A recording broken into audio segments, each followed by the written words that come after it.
Pain കില്ലറുകൾ രണ്ട് രീതിയിലാണ് നമ്മുടെ വൃക്കയെ ബാധിക്കുന്നത്.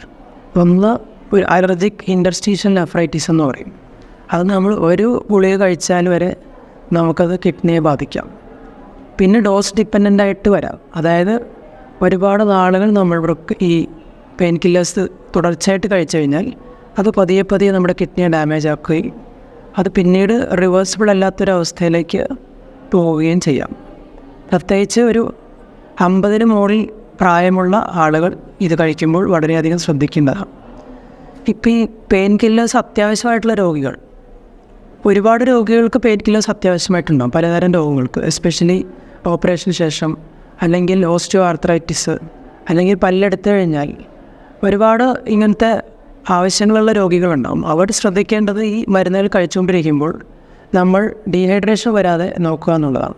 പിന്നെ ചില BP മെഡിസിൻസ് കഴിക്കുന്ന രോഗികൾ, അതായത് ടെൽമിസാർട്ടൻ, എനലാപ്രിൽ അങ്ങനത്തെ ഗ്രൂപ്പുകളിലുള്ള BP മെഡിക്കേഷൻസ് കഴിക്കുന്ന രോഗികൾ പ്രത്യേകിച്ച് ഈ ഡീഹൈഡ്രേഷൻ വരാതെ വളരെയധികം ശ്രദ്ധിക്കേണ്ടതാണ് പെയിൻ കില്ലേഴ്സ് കഴിക്കുമ്പോൾ.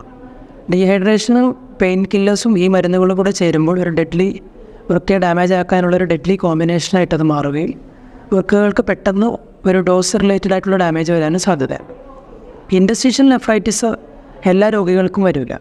അത് ചിലപ്പോൾ 100 പേര് ഈ പെയിൻ കില്ലേഴ്സ് കഴിച്ചു കഴിഞ്ഞാൽ ഒരാൾക്കായിരിക്കും വരുന്നത്. അത് ഡോസ് ഡിപ്പെൻഡൻ്റ് അല്ല, ഒരു അലർജി പോലത്തെ ഒരു കണ്ടീഷനാണ്. ഒരു ഗുളിക കഴിച്ചാലും ഇൻറ്റർസ്റ്റീഷ്യൽ നെഫ്രൈറ്റിസ് വരാം. നമുക്കത്ര നമ്മളെല്ലാവർക്കും റുട്ടീനായിട്ട് അതുകൊണ്ട് ഈ ക്രിയാറ്റിനിൻ ടെസ്റ്റ് ചെയ്യാൻ പറയാറില്ല പെയിൻ കില്ലേഴ്സ് കഴിക്കുമ്പോൾ. അങ്ങനെയാണെങ്കിൽ ഇവിടെ എല്ലാവർക്കും ഒരുപാട് രോഗികൾ ഒരുപാട് കാര്യങ്ങൾക്ക് പെയിൻ കില്ലേഴ്സ് കഴിക്കുന്നുണ്ട്. ക്രിയാറ്റിൻ ടെസ്റ്റ് ചെയ്യാൻ മാത്രമേ സമയം ഉണ്ടാവുള്ളൂ. അപ്പോൾ അലർജിക് ഇൻറ്റർസ്റ്റീഷ്യൽ നെഫ്രൈറ്റിസിൻ്റെ ലക്ഷണങ്ങൾ എന്താണെന്ന് വെച്ച് കഴിഞ്ഞാൽ ഈ പെയിൻ കില്ലേഴ്സ് കഴിച്ചതിന് ശേഷം പെട്ടെന്ന് നീര് വരിക, മൂത്രത്തിൻ്റെ അളവ് കുറയുക, വിശപ്പില്ലായ്മ, രണ്ട് സൈഡിൽ വയറിൻ്റെ 2 സൈഡുകളിലായിട്ട് വേദന, ഇതെല്ലാം ഇൻറ്റർസ്റ്റീഷ്യൽ നെഫ്രൈറ്റിസിൻ്റെ ലക്ഷണങ്ങളാണ്. ഈ ലക്ഷണങ്ങളെല്ലാം വരുന്ന ആളുകൾ ചിലപ്പോൾ വയറുവേദന മാത്രമായിട്ടായിരിക്കും വരുന്നത്.